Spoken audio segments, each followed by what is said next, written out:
An unknown number texted me, "Don't go to your daughter's wedding. Run." When I called, I heard, when I was buying a wedding gift for my daughter, I got a text from an unknown number that froze me in place. It said, "Don't go to the wedding. Run." At first, I thought it was some kind of prank until I called the number back and heard something that changed everything. Before we continue, please subscribe to the channel and tell me in the comments where you're listening from. The diamond earrings sparkled perfectly under the jeweler's loupe. I adjusted the magnification, studying every facet with the same focus I once gave to construction blueprints. $15,000 was no small sum, even for me.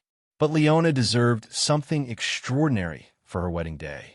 "These earrings will be perfect for such a special occasion," the salesperson said, arranging them carefully in a velvet case. "Yes," I replied softly. "My daughter's wedding. I want everything to be perfect." The words carried more weight than I meant them to. Ever since losing Margaret 10 years ago, moments like these made me realize how much I wanted to get right. For Leona, for her future. She'd been through enough heartbreak. This time, with Carl, I truly believed she'd found stability. The boutique's classical music wrapped the room in quiet elegance. Other customers moved slowly between displays, their voices hushed, respectful. I'd built Welsh materials from the ground up, and moments like this, buying a gift that symbolized success and love, reminded me why all the sacrifices had been worth it. Then my phone buzzed. I expected a routine work email, maybe something about a delayed concrete delivery or a permit update. But when I read the message, my world tilted. "Don't go to the wedding. Run." The number wasn't saved in my contacts. My fingers tightened around the phone. I read it again and again. The words didn't change, but their weight grew heavier with each reading. "Sir, are you all right? You look pale," the salesperson asked gently. Her voice sounded far away, muffled, like I was underwater. I forced myself to breathe, to steady my tone. "Just wedding nerves, I suppose." The lie came out smoothly, a reflex I'd learned after decades in business. But inside, I was unraveling. Who would send something like that? How did they even know about the wedding? Or my number? I dialed back immediately. The phone rang. Once. Twice. Over and over. No answer. No voicemail. Just endless ringing. I tried again. Still nothing. The salesperson finished the transaction, unaware of the chaos inside my head. My hand shook slightly as I signed the receipt. The gold pen felt heavy, foreign. "I hope your daughter loves them," she said kindly, handing me the signature Tiffany blue box. "She will," I managed to say, but my mind was elsewhere, analyzing, calculating, trying to find logic in something that made none. As I walked through the mall, clutching the small bag, the crowd around me suddenly felt threatening. Every stranger seemed to glance my way. Every phone could be watching. Someone knew my plans, my schedule, my number, and they wanted me afraid. I found a small cafe near the food court and sat down, desperate for normalcy. Maybe a hot coffee would clear my thoughts. Maybe I'd laugh about this later. But I didn't laugh. I just sat there, staring at my cup, stirring it until the cream turned into slow, hypnotic swirls. The Tiffany bag sat beside me, a reminder of everything I wanted to celebrate, and now, everything I was terrified to lose.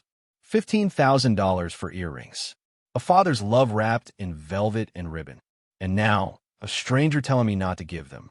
I kept checking my phone 17 times, maybe more, waiting for that number to call back. Then, finally another buzz. A new message from the same number. "I'll explain everything later. But don't go home today. Trust me." I froze. Every instinct screamed not to listen.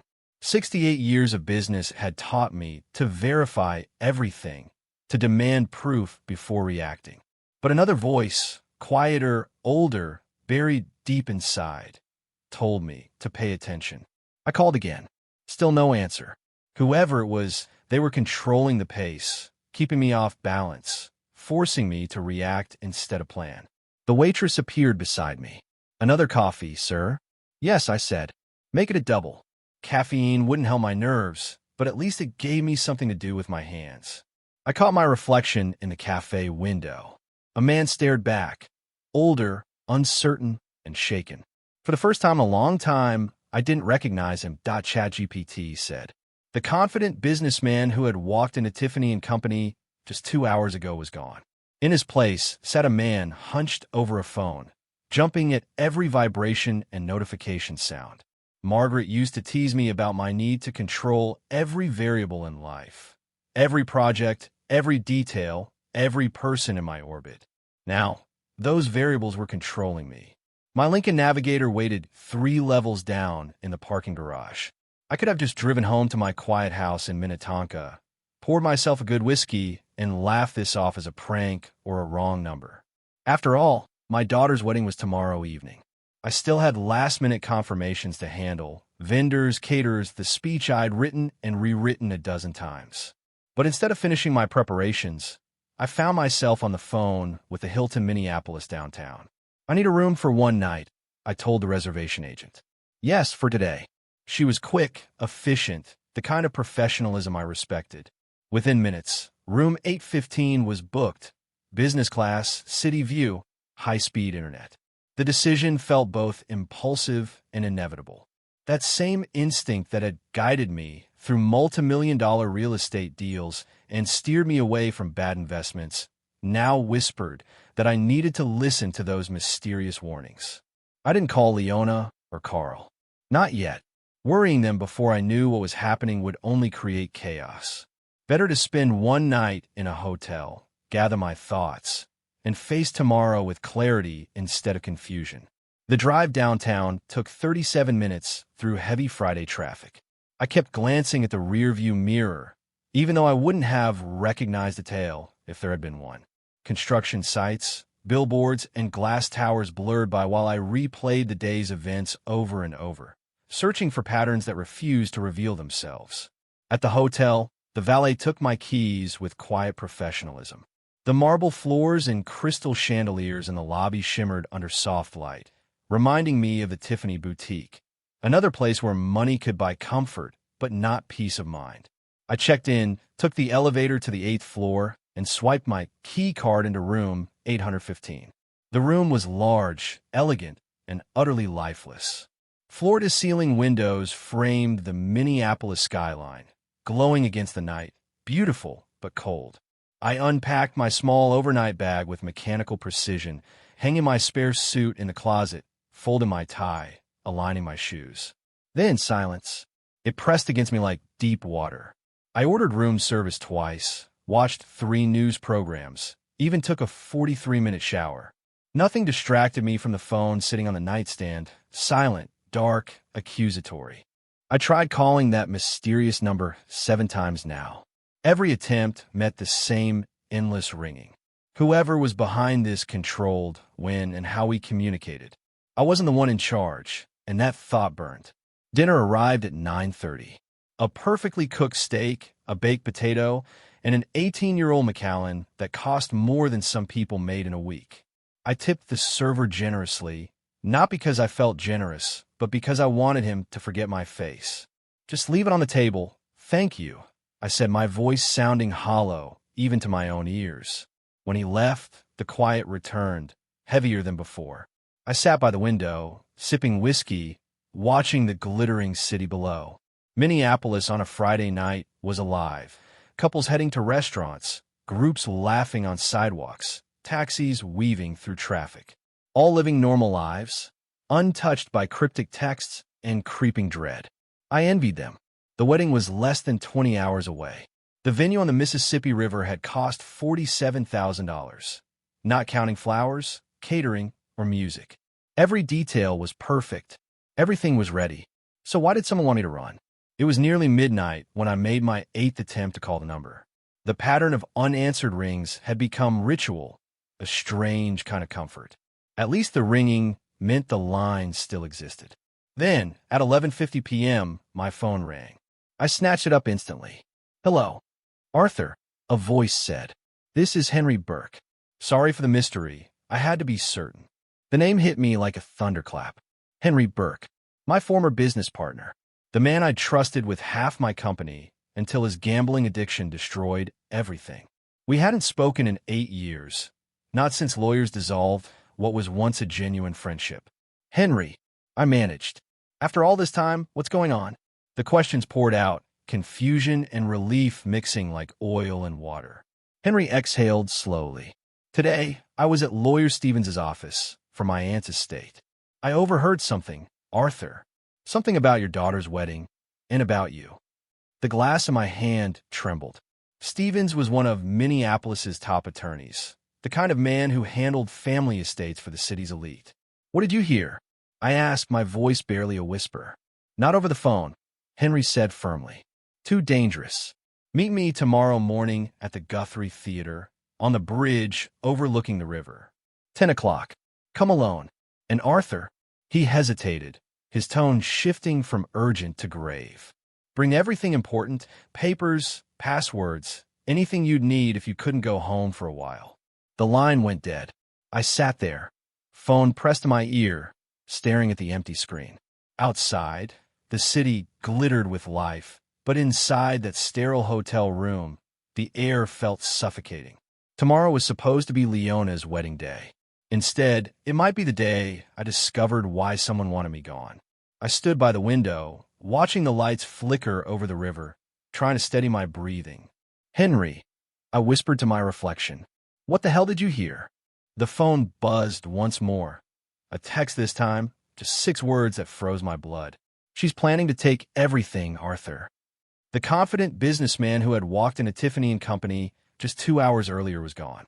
In his place sat a man hunched over a phone, flinching at every notification. Margaret used to tease me about my obsession with control, how I needed to manage every variable in my life. Now, those variables were managing me. 3 floors below, my Lincoln Navigator waited in the parking garage. I could have driven home to Minnetonka, poured a glass of whiskey, and dismissed these messages as some cruel prank or a case of mistaken identity. But something deep inside me refused to ignore them. Leona's wedding was tomorrow. I still had final details to oversee, vendors to confirm, a speech to practice, a father's duty to fulfill. Yet instead of reviewing my notes, I found myself calling the Hilton downtown. I need a room for one night. Yes, starting today. Within minutes, I had a confirmation for room 815, a business-class suite overlooking the Minneapolis skyline. The decision felt impulsive, but somehow inevitable. That inner voice, the same one that had guided me through decades of business decisions, whispered that I was doing the right thing. I didn't call Leona or Carl. Not yet. There was no point in worrying them or tipping them off before I understood what I was dealing with. One night away, I told myself, just one night to think. The drive downtown took 37 minutes through heavy Friday traffic. I kept checking the rearview mirror, unsure what I expected to see. Construction sites, office towers, familiar streets, all blurred together as I replayed the day's events, searching for a pattern that made sense. The valet took my keys without question. Inside, the lobby's marble floors gleamed under crystal chandeliers. Wealth bought comfort here and discretion. The check-in process was smooth. Within minutes, I was in room 815. The space was pristine and sterile, the kind of perfection that felt suffocating. Floor-to-ceiling windows revealed a glittering skyline, but the familiar view brought no comfort. I unpacked mechanically, hanging my spare suit in the closet as if going through motions would somehow restore control. But the silence was unbearable. I ordered dinner, steak, and a bottle of 18-year-old Macallan, and tried calling the unknown number again. The ringing echoed in my ear over and over until it became maddening. No answer, no voicemail.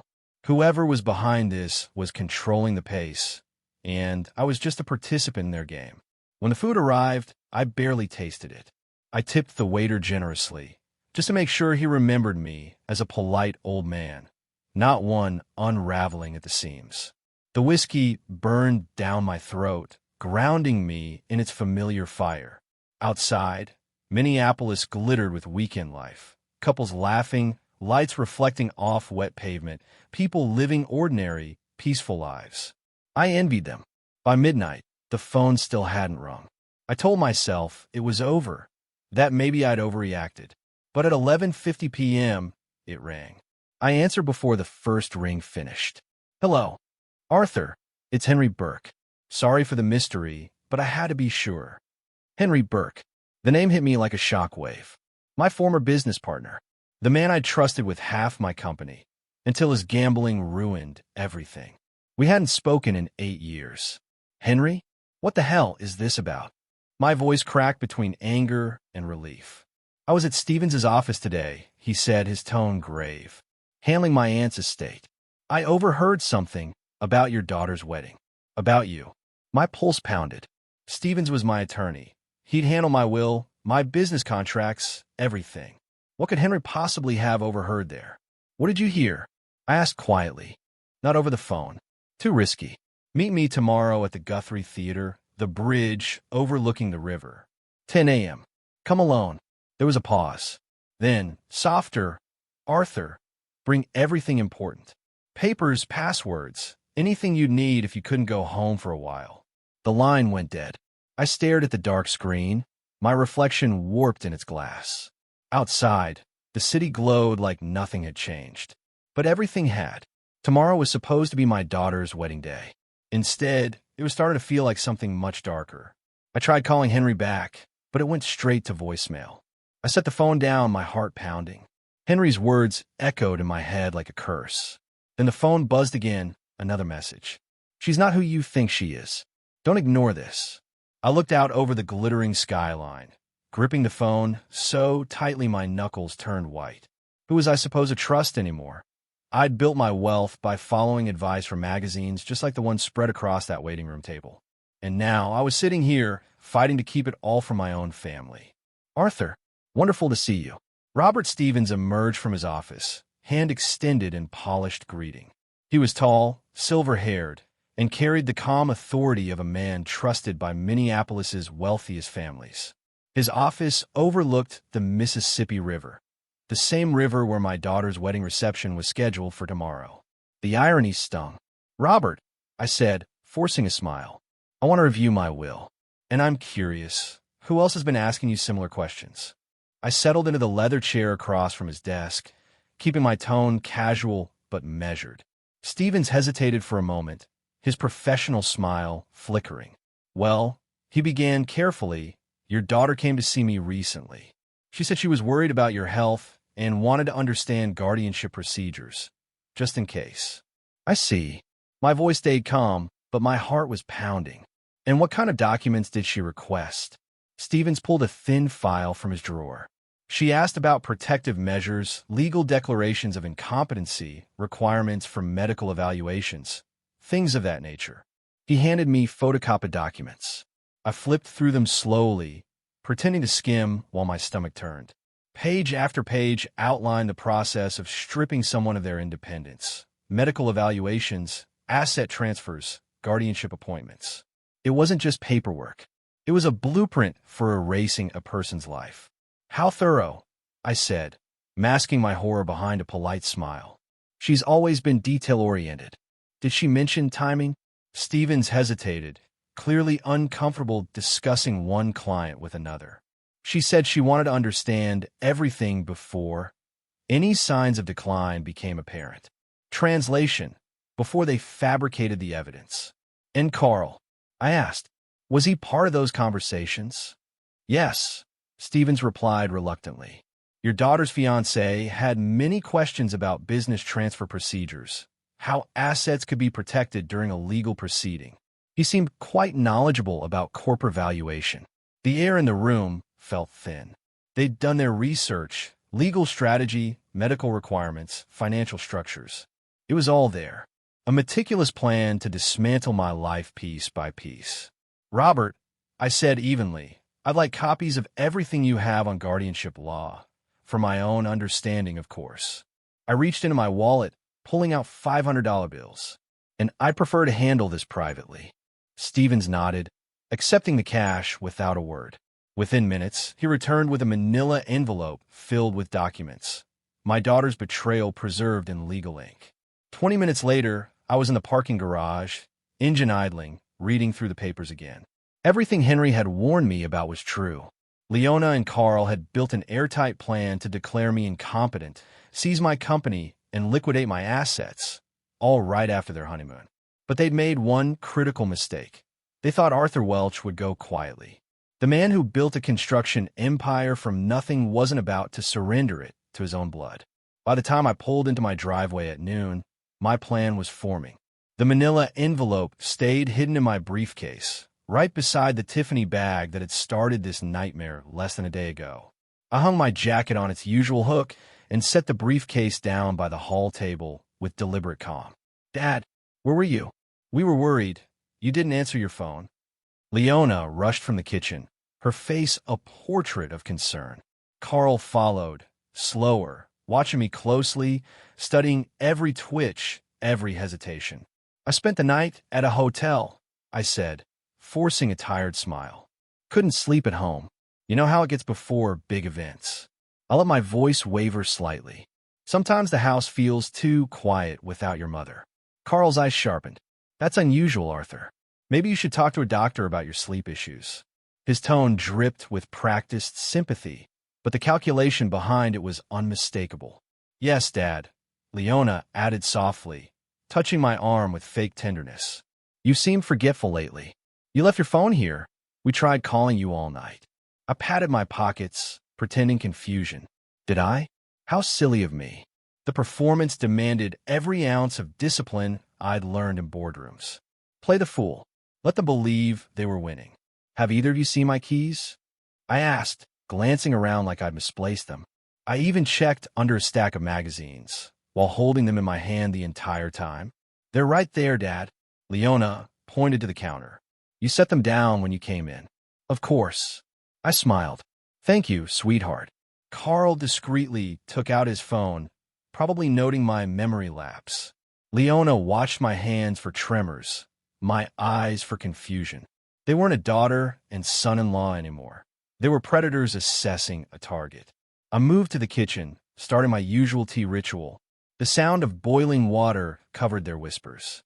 "Getting worse," Carl murmured. "The evaluation next week will confirm it," Leona replied softly. "Good thing we have Stevens's paperwork ready." So it was official. They'd already scheduled my competency exam. The walls were closing in.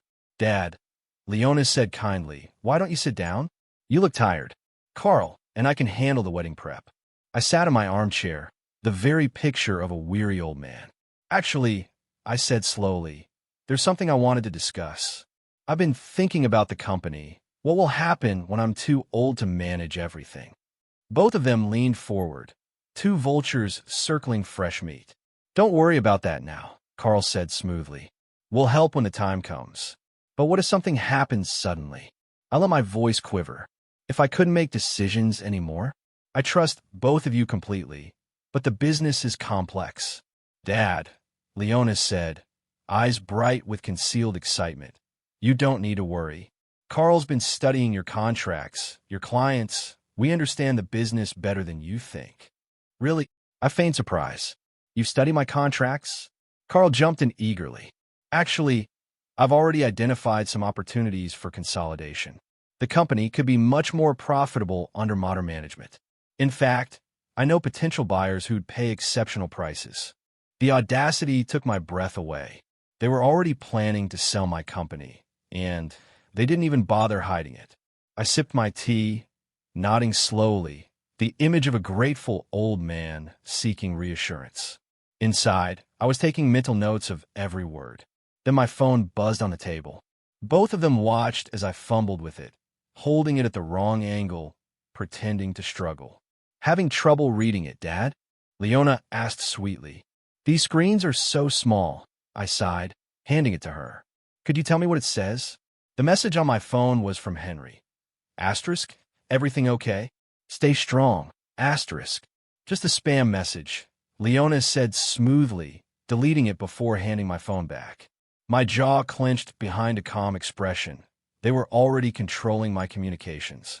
I stretched my back with deliberate slowness, masking my anger behind fatigue. "I think I'll rest before tonight's rehearsal dinner. It's been an exhausting day." "Good idea, Dad. You need your strength for tomorrow." Leona kissed my cheek tenderly, while Carl stood in the background, watching me like a lab specimen, probably timing how long my supposed confusion episodes lasted. I made my way toward my study, feigning unsteady steps. Once the door closed, the mask dropped. My hands trembled, but it wasn't confusion this time. It was rage. The familiar comfort of my study grounded me. I opened my phone's recording app, tested the audio by whispering and tapping the desk. Clear sound, no distortion. Perfect. My instincts as a businessman kicked in, crafting a strategy to collect evidence. Leona and Carl thought they were manipulating a frail old man. That illusion would be my greatest weapon. I slipped the phone into my shirt pocket with the microphone facing up and returned to the living room. They looked up, startled but composed. "Feeling better, Dad?" Leona asked, glancing down at the papers in front of her. Legal documents, not wedding plans. "Much better," I said, settling into my chair with a weary smile. "Actually, I wanted to continue our talk about the company." Carl's eyes lit up immediately. "Don't worry, Arthur. Leona and I will help. I've been reviewing your contracts, the Morrison project, the Henderson development, even your leasing deals with Caterpillar. That stopped me cold. Those contracts were locked in my office safe." "You've seen the Henderson files?" I asked, masking alarm with mild surprise. "That's a complicated project. The environmental permits alone. Already reviewed," Carl interrupted proudly. "And the profit projections, too. You've built an incredible company, but with proper management, it could be even more profitable." Leona nodded eagerly. "Dad, maybe it's time for you to rest. We could take care of everything from here." I tilted my head, pretending to weigh their suggestion. "You really think you can manage such a large company?" "Of course," Carl said quickly. "In fact, I already know potential buyers. Consolidated Construction's been interested in your client list for years. They've offered $47 million for the whole operation." My heart sank, not from fear but disgust. $47 million, barely 60% of its actual value. They were planning to sell my life's work for a fraction of what it was worth, likely taking a handsome cut for themselves. $47 million, I repeated softly, feigning awe. "That's quite a sum." "It is," Carl said, his tone patronizing. "Enough to keep you comfortable for the rest of your life. Leona and I will handle everything. You can relax, maybe travel a little." "Travel?" I asked, letting confusion color my tone. "Where would I go?" "Somewhere warm," Leona suggested sweetly. "Maybe a nice assisted living community in Arizona. They have wonderful facilities. Assisted living. They plan to warehouse me like an old appliance." The phone in my pocket recorded every word, their careful, polite conspiracy to dismantle my life. "That sounds lovely," I said with a vacant smile. "But what about my house? I've lived here for 35 years. "Don't worry about the house," Leona replied, her voice dripping with false patience. "We'll handle selling it. These decisions are too complex for you to stress over." Carl took out his phone and scrolled. "Actually, I should call Dr. Morrison. He said he could move your evaluation to Tuesday." Dr. Morrison. The name snapped into focus. Henry was right. They'd bought a doctor to declare me incompetent. "Evaluation?" I asked softly. "Just a routine checkup," Leona said quickly. "Dr. Morrison specializes in age-related cognitive changes. We want to make sure you're healthy. That's all." "How thoughtful," I murmured, forcing a shaky smile. "You two are such good children." As I shuffled toward the kitchen to make tea, Carl was already on the phone. "Yes, Tuesday works perfectly," he said. "The family's concerned about his declining condition, memory problems, confusion, poor decision-making. No, he won't resist. He trusts us completely." The kettle hissed as Leona's voice joined his. "We'll have the guardianship papers filed by Wednesday. Stevens said the court date could be Friday if we present solid medical evidence. 1 week. They plan to steal my company, my home, and my freedom, all within 7 days of their wedding. But they'd made one fatal mistake. They'd underestimated me." I carried my tea back into the living room, hands trembling just enough to look convincing. "I couldn't help overhearing," I said gently. "You're arranging a doctor's appointment for me?" "Just to check up, Dad," Leona cooed, smiling with feigned affection. "We love you and want to make sure you're cared for." I nodded, eyes soft and trusting. The recording app was still running. Every lie, every manipulation, captured.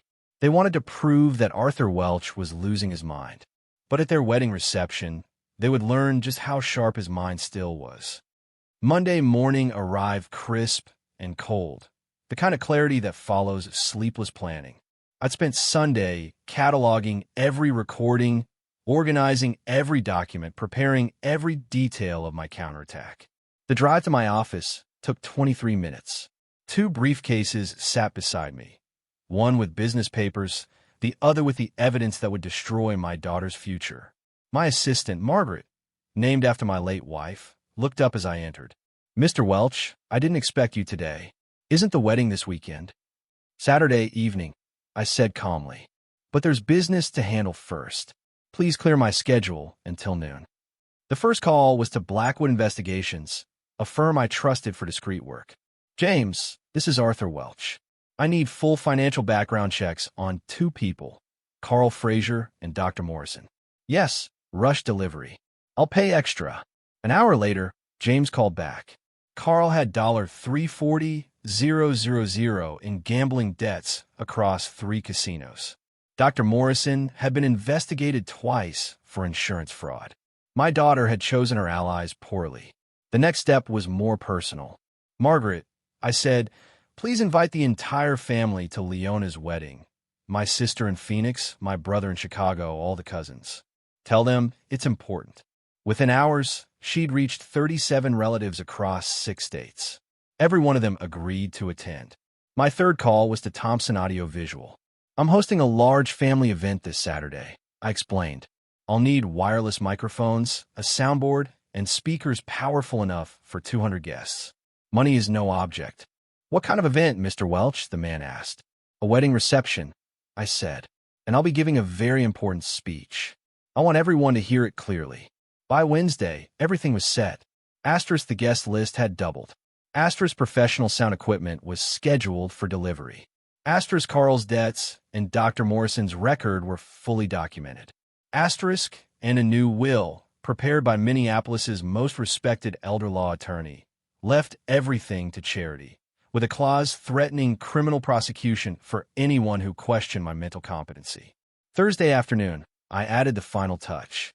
"Leona," I said warmly, "I've been thinking about your wedding gift. The earrings are beautiful, Dad. You don't need to give us anything else," she replied, glancing nervously from her laptop. "Oh, but I insist. I want to give a speech at the reception, a proper father of the bride speech, about family, trust, and the future. I've invited some of our extended family, too. Aunt Margaret, Uncle Robert, all the cousins. It'll be a celebration the whole family remembers." Her face went pale. "But Dad, we planned an intimate ceremony."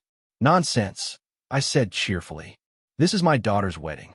The more, the merrier." Carl appeared in the doorway, trying to mask his anxiety.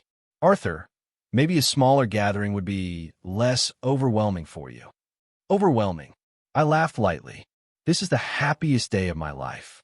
My daughter's wedding, my entire family together, and I finally get to talk about love, loyalty, and what family really means." Leona swallowed hard. "What exactly will you say in your speech?" "Oh, I have so many stories," I said, smiling gently.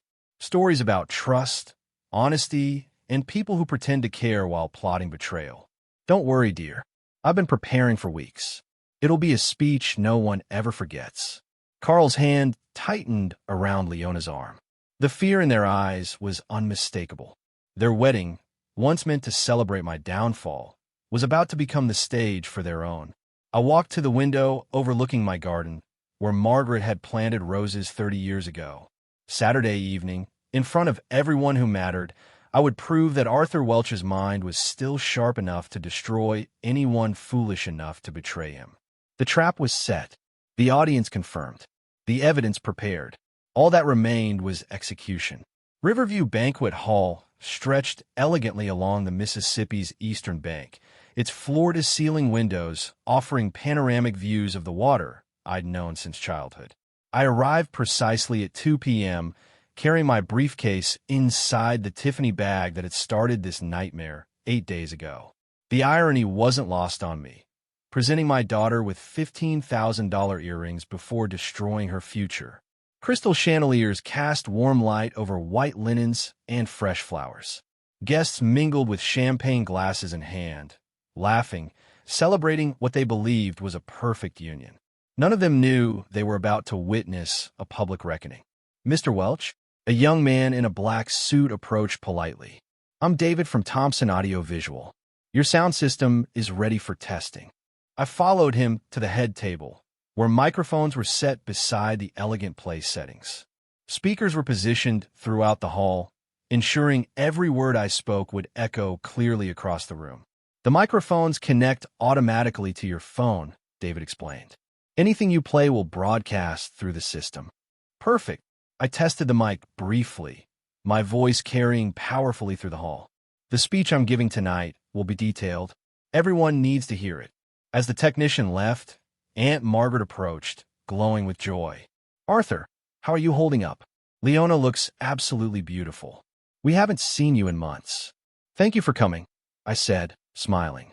Today will be unforgettable. Uncle Robert arrived next, followed by several cousins, all thrilled to be reunited. Their happiness cut deep. I knew I was about to shatter it. But justice demanded witnesses, and the family deserved the truth. Dad, are you feeling all right? Leona asked as she approached in her stunning white gown, radiant as every bride dreams to be. Just emotional, sweetheart, I said, forcing a smile. A father doesn't marry off his only daughter every day. I kissed her cheek, tasting my own hidden tears. Despite everything, she was still my little girl. And that made the betrayal hurt even more. Carl, her new husband, moved through the crowd, charming relatives and talking about family business. I overheard him telling my brother, Arthur's been so generous. We're lucky to have such a strong company foundation. During the photos, I smiled beside them, capturing the final moments of their false happiness. Soon, those smiles would become evidence of deceit. Mr. Welch, would you like to give your speech after dinner? The wedding coordinator asked. Absolutely, I said, glancing at my briefcase. Please make sure the microphones are live. This will be a speech they'll never forget. Before dinner ended, I excused myself to the restroom for final preparation. Inside the quiet marble sanctuary, I reviewed the documents one last time: legal guardianship papers, recorded conversations, financial records, medical fraud evidence. Every piece was ready. The man staring back from the mirror no longer looked like a father. He looked like a man who'd turned betrayal into purpose. Arthur Welch, the builder, was about to become Arthur Welch, the destroyer. When I returned, the hall buzzed with cheerful conversation. 200 guests, unaware they were about to become a courtroom audience. The coordinator touched my shoulder. Mr. Welch, we're ready for your speech. I stood slowly and accepted the microphone. The chatter faded into silence as faces turned toward me, expecting sentimental words about love and family. Instead, they were about to hear the cost of betrayal. Dear friend and family, I began. My voice filled the hall with measured calm. Today is a day of truth, a day to learn who people really are when they think no one is watching. Leona smiled nervously beside Carl.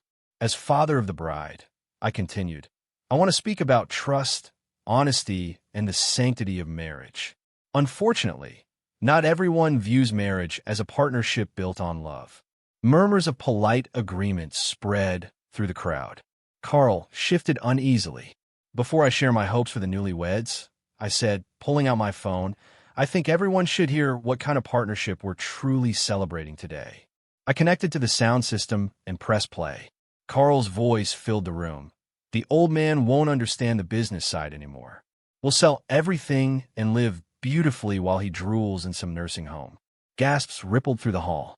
Leona's hand flew to her mouth as her own voice followed. Dad barely leaves the house. We'll find witnesses about his memory problems. This, I said evenly, is what my daughter and her husband planned: to declare me mentally incompetent, steal my company, and confine me while they liquidated 40 years of work. Chaos erupted. Family members stood, shouting in disbelief. Aunt Margaret's face twisted in shock. Uncle Robert slammed his glass down, amber liquid splashing across the tablecloth. Carl stood abruptly. This is all a misunderstanding. Arthur's confused. He's twisting things.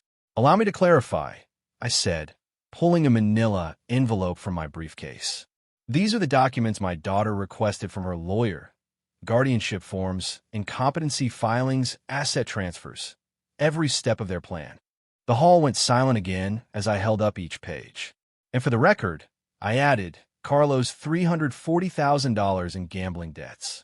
They planned to sell my $78 million company for less than half its value to pay them off. Carl's composure broke. You ruined everything, you crazy old fool. We were trying to help you. Help me, I asked quietly, by scheduling a fake mental exam 2 days after your honeymoon with Dr. Morrison, who's been twice investigated for insurance fraud. Gasps filled the air. Several guests rose to leave, unable to watch further. I changed my will yesterday, I said finally. Everything now goes to Minneapolis Children's Hospital. My daughter and her husband will inherit nothing but the consequences of their greed. Leona broke down, mascara streaking her face. Dad, please. We can explain. It's exactly what I think it is, I said. Justice. I set the microphone down and watched the chaos unfold. Crystal glasses shattered. Guests argued. The perfect wedding dissolved into a battlefield. Leona fell to her knees beside me, sobbing. We did it because we love you. Love, I repeated softly. You call plotting my confinement love? Aunt Margaret approached, eyes heavy with guilt. Arthur, I'm sorry. We should have seen the signs. You couldn't have, I said. They were careful. Professional predators in family clothing. Uncle Robert joined her, face set in anger. You did the right thing, Arthur. Some betrayals can't be forgiven. Carl snapped, shouting, he's lost his mind. You're all fools. Aunt Margaret's voice was firm. We heard your recordings, Carl. We saw the papers. I gathered my briefcase and walked toward the exit. Behind me, Leona's sobs echoed through the speakers, her voice breaking as she begged me to stop. Where are you going? She cried. Home, I said. You have 48 hours to remove your belongings. After that, you're on your own. Dad, please. We're family. Family doesn't destroy each other for money, I replied. Family protects each other. You chose otherwise. Carl tried one last time. Arthur, be reasonable. The company needs young leadership. You don't understand modern business. I turned back, calm but cold. Carl, I built a $78 million company from nothing. I understand business better than you ever will. What I failed to understand was greed. The remaining guests slipped quietly out, leaving the $47,000 reception hall looking like a war zone. Half-eaten cake, shattered glass, and the wreckage of a family's trust.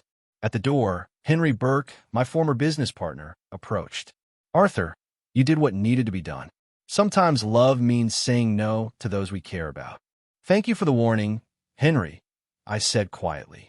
Without you, they might have succeeded. Outside, the cool Minneapolis night wrapped around me. The Mississippi flowed calmly beyond the glass windows, carrying away what was left of love and loyalty. My Lincoln sat alone in the parking lot, surrounded by emptiness. 200 guests had come to celebrate a wedding. Instead, they'd witnessed justice, the cold, final kind that only a betrayed father could deliver. The drive home would take 37 minutes, 48 hours to clear their belongings, 40 years of memories to let go of. Arthur Welch had won the war, and, as expected, victory felt utterly hollow.